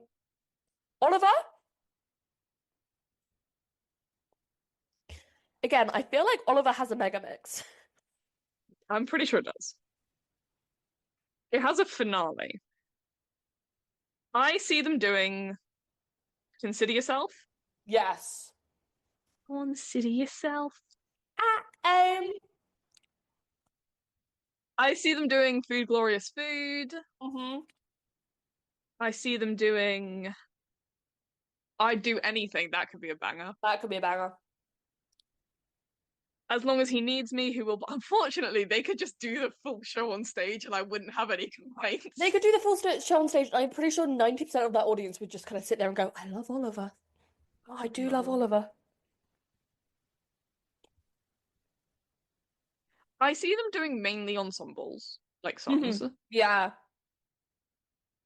yeah. I would say like Food, Glorious Food, at least a Mhm. little bit of. Mhm. Consider Yourself, at least a little bit of. Probably I'd Do Anything. Yeah. But then the only other ones I could see them kind of doing little bits of is like As Long as He Needs Me and Who Will Buy. I think they could be very good transition songs if that makes sense. Yeah. I think they could basically make up their own mega mix quite easily. Oh, 100%. I think, yeah, that could very much happen. I could see that. You know how Next to Normal did it last year? Always. Which was like they And did like a kind of verse and chorus of each song, and then it went into the next one. you texted me being like, I know why you like this song now. Like, are you okay? I don't want to talk Okay. about it. Well, genuinely, I think the Olivier's performance was my first proper introduction to Next to Normal. Yeah. But everything else I'd heard about it was just through Esme. Yeah, you never listened to any of it. So Eleanor Worthington Cox comes on and starts singing Superboy and the Invisible Girl, and all I know about that song is that it's Esme's favorite. I love Superboy the Invisible And I'm Girl. like, okay, I understand. You're like, I see why you like this song. So I see the vision. The vision. Yeah, I could see Oliver doing something like that, where it's just kind of like a verse and chorus of Food, Glorious Food, into a verse and chorus of Consider Yourself, Yeah, into a yeah, yeah. verse and chorus of Oh, on and on and on. and I could sit there and watch it for hours.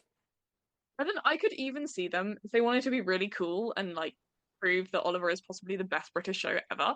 Mm. I could see them at the end doing a like overlapping bit. Do you see the vision? Yeah, I see Where the it's vision. like I see the vision. Nancy does As long As Long as He Needs Me. Oliver's doing his little bit at the end of Who Will Buy. They have the other Who Will Buy bits. They've got the Dodger doing Consider Yourself. And it's all beautiful. They've someone got all would the have workhouse boys doing Food Glorious Food. someone would have to like go and pick up Martha off the floor. I think she'd die. We'd have to pick up half of London off the floor. Yeah, like there's talks of a protest bringing London to a standstill. That would actually bring London to a standstill. Oliver is possibly, I'm not even kidding. I think Oliver might be the best British musical. Andy, I Sorry, love Andy. Andy, I love your work. Oliver's got it, and he knows he'll never write anything as good as Oliver, and it drives him mad. Okay. Fiddler. Fiddler tradition. Yeah. If I Was a Rich Man, That was a probably. rich man. Um, Wedding Dance? Is that the one where they do the bit with the cup on their heads? Yes, Fiddler also has some really fun things they can do, and I'm glad it is performing because I had questions about whether or not it would perform because Yeah. they're in between productions. But I'm My excited for Fiddler. I want to go see it when it goes to the Barbican. my thought with Fiddler is they're basically just gonna do the iconic bits. Yeah, I mean, do the crowd like same with Oliver. Do the crowd pleasers. Yeah. But Oliver, if you're listening, Hit us up. please do this overlapping section that we've just come up with. I take back everything me and I've ever said about you for this week. Next week I'll go back to being a hater. But it's Sunday. Okay. Please. Please choose the right thing, Cameron. Do it. Why am I so single? I'm They so bring Patti LuPone out. Patti LuPone and Andrew Lloyd Webber in the same room together. Well, Undoubtedly, I think they do 8 Dates yeah. because Or I think that's possibly their most well-known song. Disco Ball. I was listening to that this week and I was like, this is a banger tune. It is crazy seeing Patti LuPone on Men Are Trash extended version. I'm really happy that Why Am I So Single is performing. Yeah. I could see them doing Men Are Trash. I see them doing Why Am I So Single, the song. Mm. I see 8 Dates. Yes.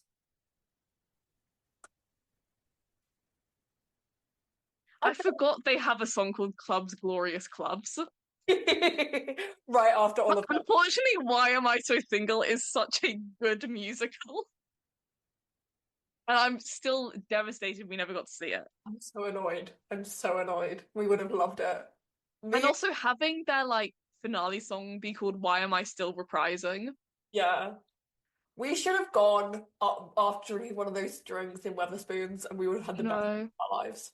We should have made more an effort, and it is our fault that we didn't. It kind of But is and it kind of isn't. Let's be real here. my thing is that there was never a good time for us to go see it. Yes. But also we definitely could have made time. If we put our minds to it, If we had sat down and said we need to go see we this have right to go now, see this. we definitely could have gone. But I also think that it might be an issue with the fact that they obviously were sitting on this cast recording for so fucking long. If this cast recording came out and it was still on, we would have gone. Oh yeah. If they'd had Patti LuPone,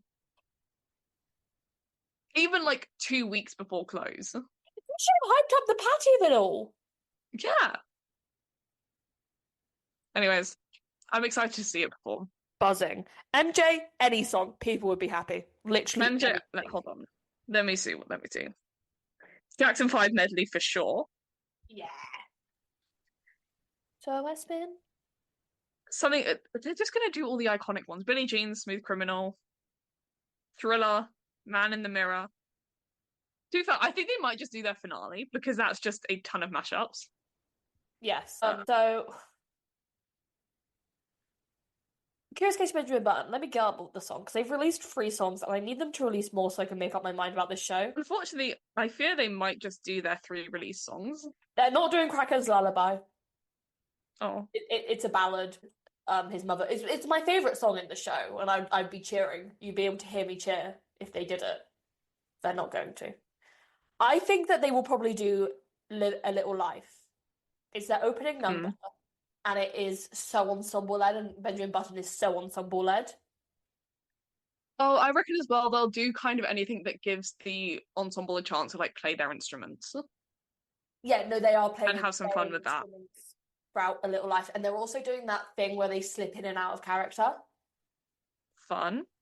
Which is very fun. Now up next, I am in 10 million different minds about what they're going to do. All of it? Surely they do prologue. Okay, so here's what I was thinking, because it's Natasha Pierre and the Great Court of 1812, by the way. That's obviously, we're locking in a way we've not locked in. Of course, we're talking about Natasha Pierre and the Great Court of 1812. First off, cheering that they're performing. Yeah, I would die for this production.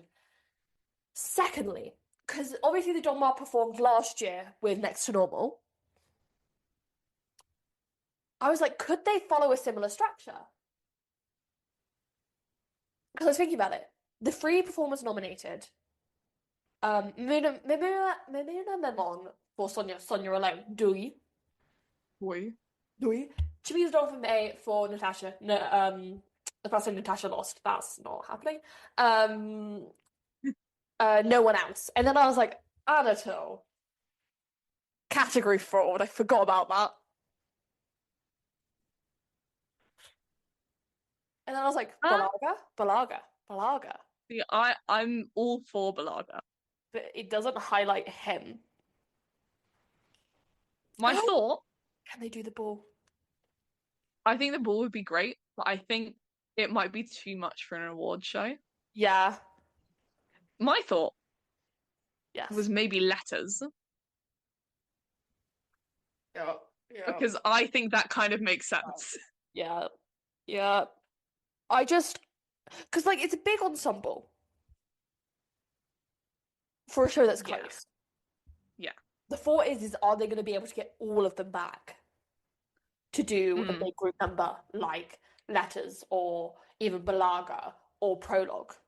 And if my thought with something like Letters or Balaga is you don't actually need the whole ensemble. Yeah.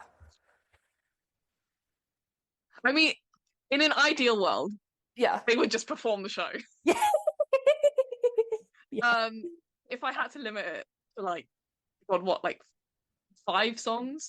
Yeah, condensed versions. I mean, I would want prologue. I would want a little bit of there's a war going on out there somewhere. I think that makes the most sense to just at least have that opening bit. Yeah, the accordion start and then they're going, Yeah, there's a war going on out there somewhere and Andre isn't here. yeah.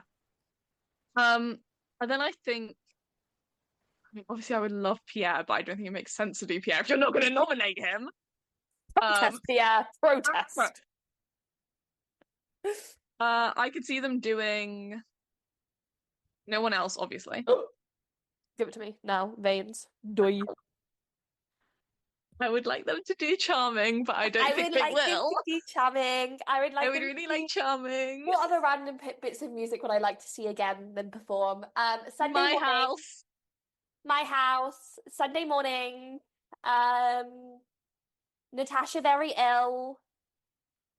Pierre and Andre. Pierre and Andre. The Great Comet. What else? Oh, Natasha and Pierre. Honestly, I would love to see them do Preparations again. Oh my God. I'd like them just to do Preparations into Balaga.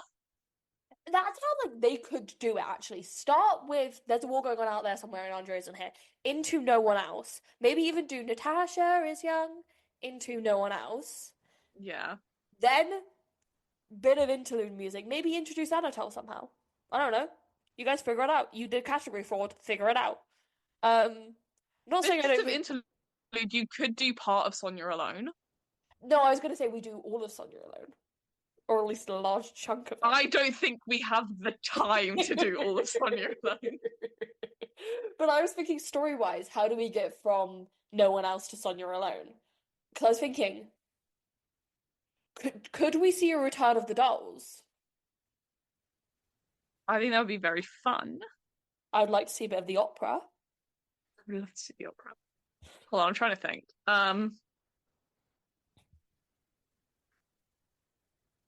Friday morning time for dinner. Do you know what would be kind of devastating? What? It's purely just the beginning, all of that, until the end of like You and I and No One Else, first bit, before the little Yeah. But so that into You and I and No One Else. And that into Sonia Alone. Yeah, I see the vision. Like basically just the chorus of Sonia Alone. So You and I and No One Else, and then into I know you are capable of anything. Yeah. I know you so well, my friend. Just give me Mamuna Memon singing that song in some way, please, God. And then from that into just all the preparations and then all the Balaga. All the preparations and all the Balaga. And hey, we can even have Margaret Thatcher make her return. Yes! Oh my God.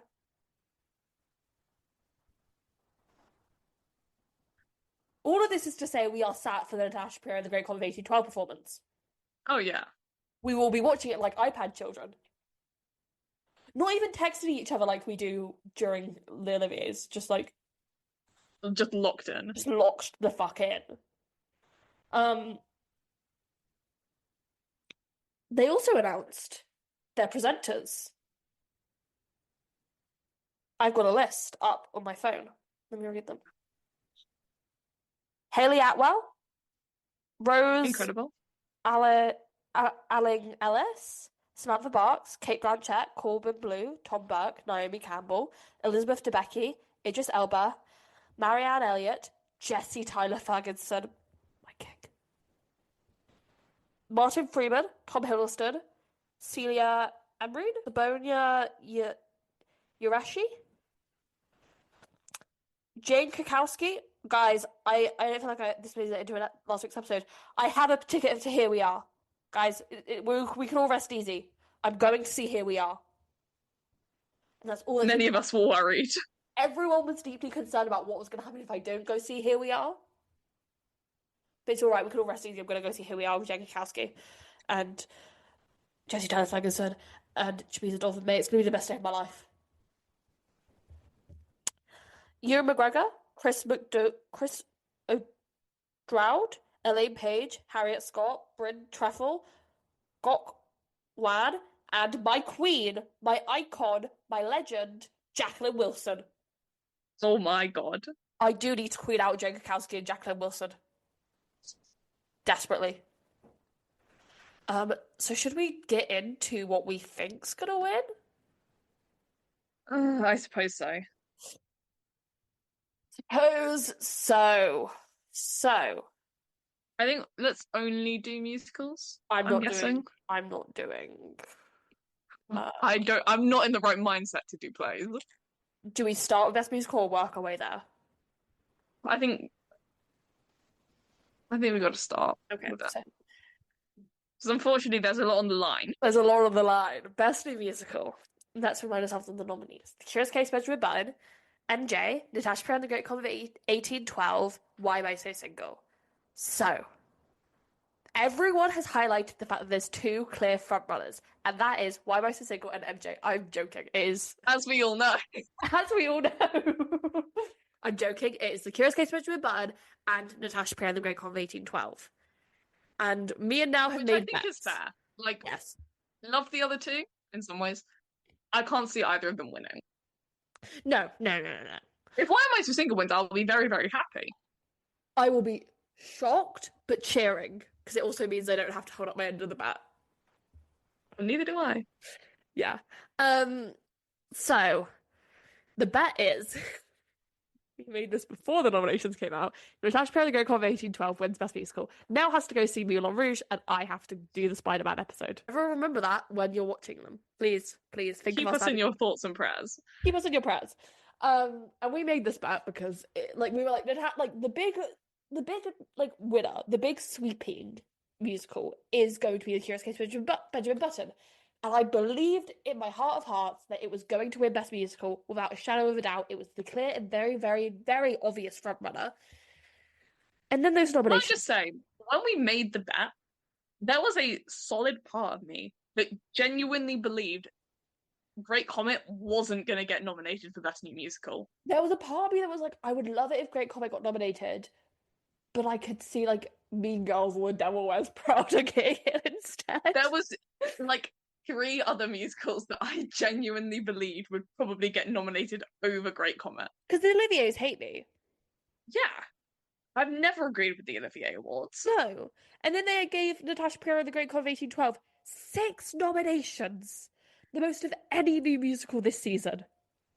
And suddenly, Moulin Rouge seemed a little more likely. And suddenly that's when I started to panic. Suddenly it was seeming like I was going to have to spend a week of my life reading Michael Riedel. And I got scared. The thing is, if we ignored the bet, I would love Great Comet to win. In fact, if we ignore the bet, I believe Great Comet is going to win. I've gone back and forth on this all week, actually. I have a really bad feeling. Okay, guys, if on Sunday, guys, we've just done some maths. It's all going to be calm. Natasha Peron, The Great Comet of 1812 is winning Best If it wins yesterday, if it has won by the time you're listening to this, on Monday, the 30th of June, expect a Moulin Rouge episode. Yep. And on Monday, the 7th of July, expect a Spider-Man Turn Off the Dark episode. Anyway, I'm going back and forth like every single minute of every single day about what I think's actually going to win. Yeah. Because Curious Case of Benjamin Button, it's British, it's come up through the fringe circuit, and it almost follows the mincemeat route, and it would be in line with the current trends. However, Great Comet and Curious Case of Benjamin Button got very similar reviews. Very similar reviews.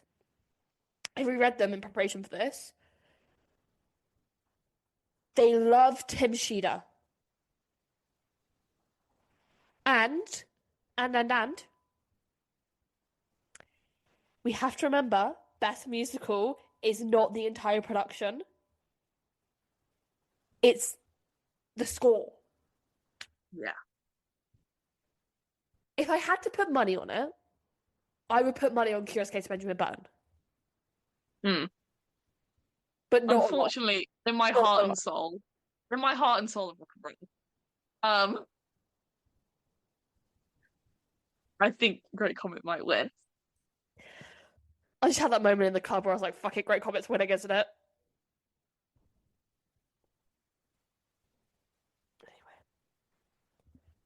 Do you want to do set?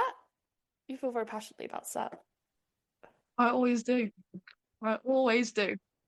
I would love Ballet Shoes to win. Oh, I don't think we said this on the podcast. We are going to see Ballet Shoes. We are going to see Ballet Shoes. We have It's tickets. a big day for me. I'm overjoyed. Nell has seen a ticket confirmation. Oh yeah, I'm so happy. Um, I think. I mean, ultimately, I think it's going to go to Spirited Away because they've included puppetry Yes, yeah, and projection. yeah. So I don't see how it can't go Spirited Away. Mm.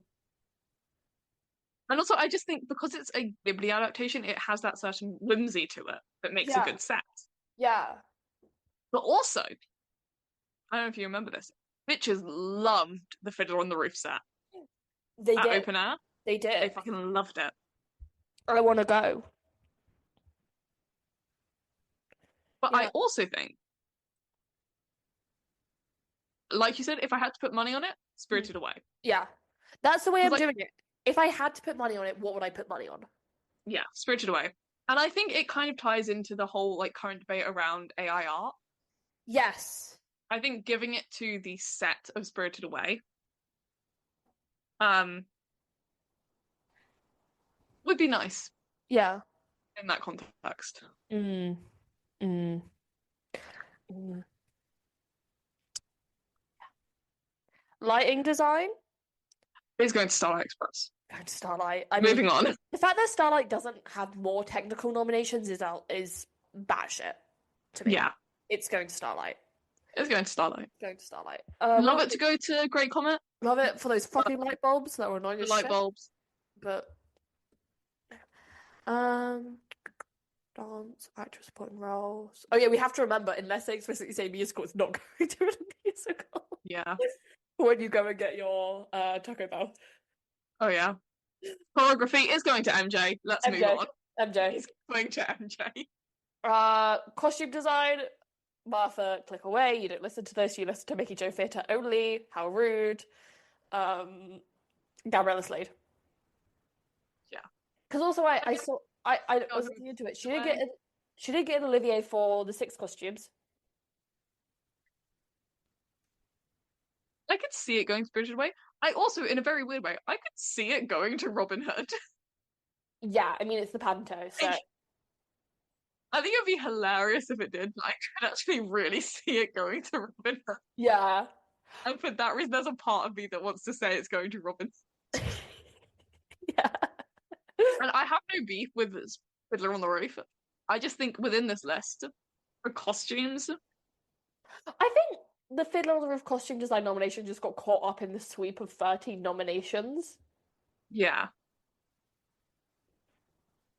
Yeah. Yeah.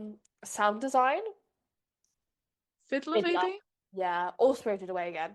But Yeah. I could see this being a place where Fiddler picks up because of how well loved it was.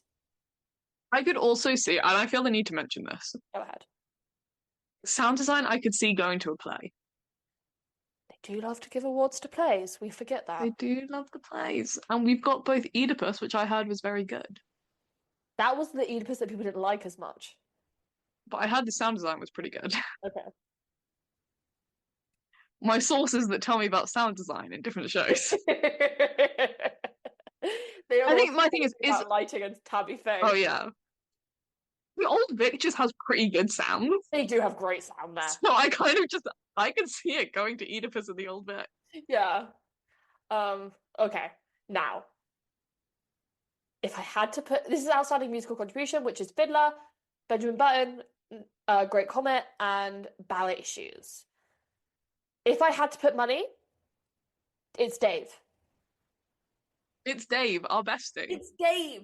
Do you know how fucking happy I would be if Great Comet got outstanding musical contribution and then lost best musical? Because it still gets a win for the score. And I don't have to research Spider-Man. then I don't have to go see Moulin Rouge. Dave still gets an Olivier. My fear is that it's going to go to whatever doesn't win Best New Musical between Great Comet and Benjamin Button.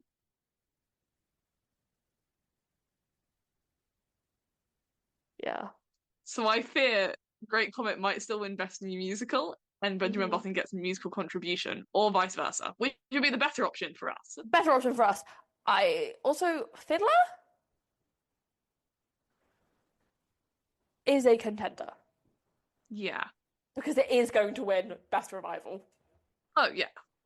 But in my head, I think that's the thing of it's winning for being Fiddler, not for Yeah. any like additional orchestrations. Also, like if you read the reviews of I was say meant to me, Comet and Benjamin Button, the two things that they will not shut up about, and I'm not saying this in a mean way, is the music. Yeah, see, this is my thing, is I think Benjamin Button might get musical contribution because the band is the actors, Yeah. and therefore it makes sense for it to be musical contribution. And then for that same reason, I see Great Comet Great getting Comet winning. Best New Musical. Yeah. We're scared. It fucking sucks when things go our way. No, I just kind of made peace with it in my soul when I was drunk in the club. Unfortunately, like for you, it's you have to suffer through How? researching. How? Yeah, hell, for like a week For a week. of researching, you know, Spider-Man Turn After Dark. And then for like maybe 4 or so hours of me making fun of you Yeah. with And me going, Spider-Man Turn After Dark, no, which get I off do Wikipedia. anyways. Which I do And then anyways. and then me going, no, get the fuck off Wikipedia. I don't want to know, I don't want to know, I don't want to know, I don't want to know. Oh, for Yeah, fuck's sakes, I love that. I have to spend the rest of my life with the memory of seeing Moulin Rouge. My least favorite show ever. I would rather go see Anne Juliet. If it came down to it, I would rather go see Anne Juliet. I'd rather go see the prom. What would you rather go see, Darren Hanson or Moulin Rouge? Dear Evan Hansen. At least the music's good. Great comment, we've got a lot riding on you not winning. Great comment. Love you to death. Possibly one of my favorite musicals ever. One of my favorite I productions need ever. you to fucking fail. But like, I truly, in my heart of heart, believes that it's going to win an Olivier, and I think I've worked out which one it is definitely going to win, and we'll get to it next. Actually, Great comment. I need you to be a flop right now. I need you to flop For hard. my own sake, I need you to flop. For my sanity, you have to flop. For outstanding actress in the supporting role. We already know. We already know what we're putting money on. No, and I think she's gonna win. Yeah. That's the one I'm like they're gonna win. She's gonna win. Liv Andrewsy for Fiddler on the Roof, Emilie Di Bartholomew for Devil Wears Prada, Beverly Klein for Fiddler on the Roof, Memuna Memon for Natasha Perrin and Great Comet 1812. Memuna Memon is winning. Everyone agrees. She has been Olivier nominated in the past and also is incredibly talented, and I love Natasha Perrin and Great Comet 1812. Yeah. I really love her name.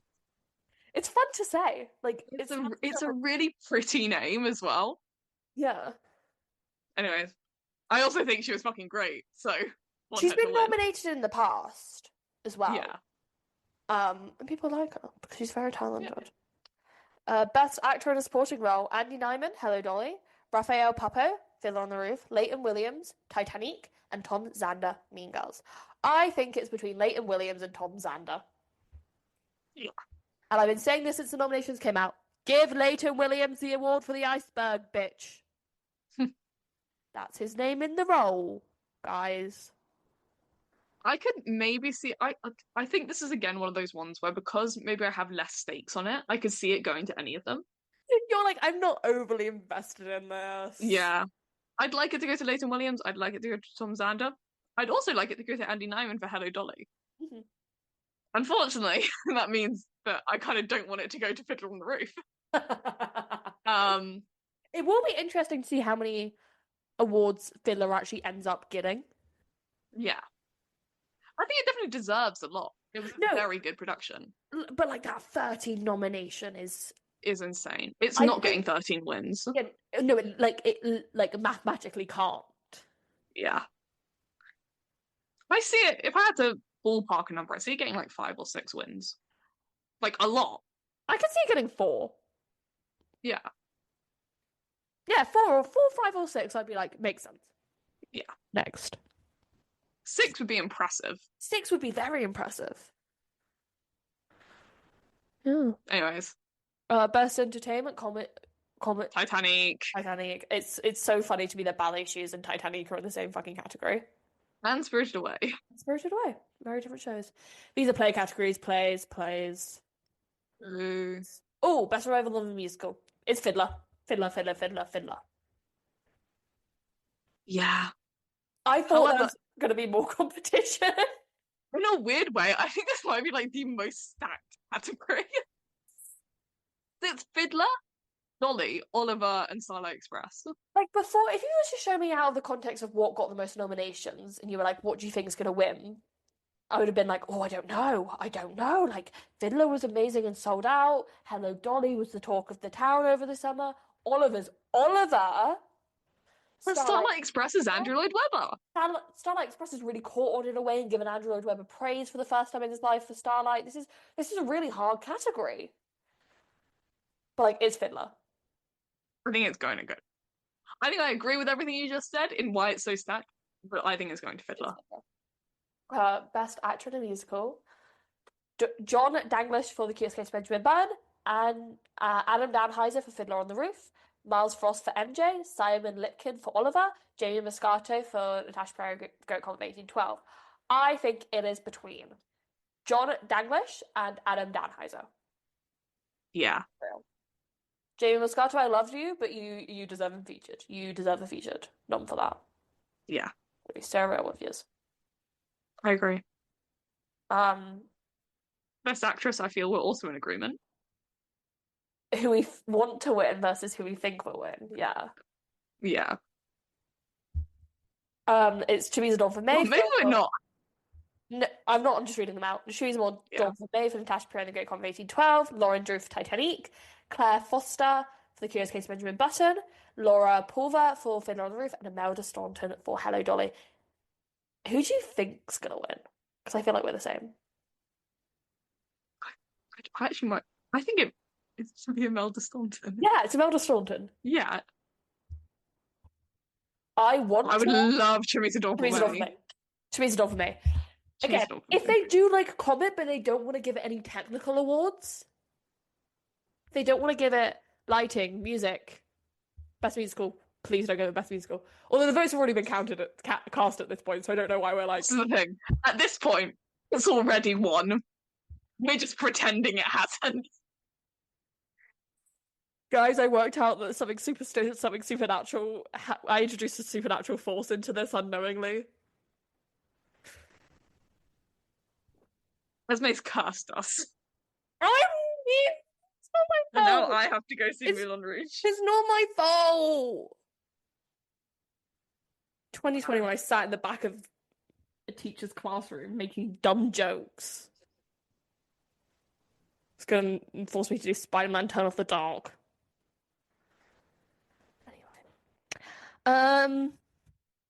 I would love Theresa Dawn for May to win. Love. I think this might also be a category where I'd kind of be happy for any of them to win. I'm gonna be so real with you. Yeah. I liked Claire Foster because it is such an ensemble piece. Yeah. And she's not Benjamin Button. Yeah. It wasn't like a rave about performance, if that makes sense. Yeah. Like in my head, it's just I wouldn't have a big upset if anyone won. No, I would be gagged if Lauren Drew won. Yeah, there are people I see winning more than others, but I wouldn't be shocked or upset if anyone won. I wouldn't be annoyed if anyone in this category. Yeah. No, correct. But yeah. So that's the Olivier prediction. Guys, how did it go yesterday? Guys, please keep us in your thoughts if it went badly for us. The episode next week, if it has gone badly. It's just gonna be us sat in silence It's for just gonna like be us 2 going. hours. Gonna be us going. Why did we do that? Why did we say that? We're idiots. No, Benjamin Button's winning. Benjamin Button's winning. Benjamin Button's winning. We're well past the point of manifesting. Benjamin Button's winning. I'm manifesting. I'm gonna get spirit. I'm gonna get into new age spirituality and cleanse the room. I'm gonna get that witch thing. This that is our fucking like on Christmas Trump. Carol. Yes, this is our Christmas Carol. Yeah, this is the ghost of Christmas yet to come. This is the ghost. I will change. Please, I'll never be mean again. Tell me I can erase the name etched upon this stone. I'll never be mean again. That's a lie.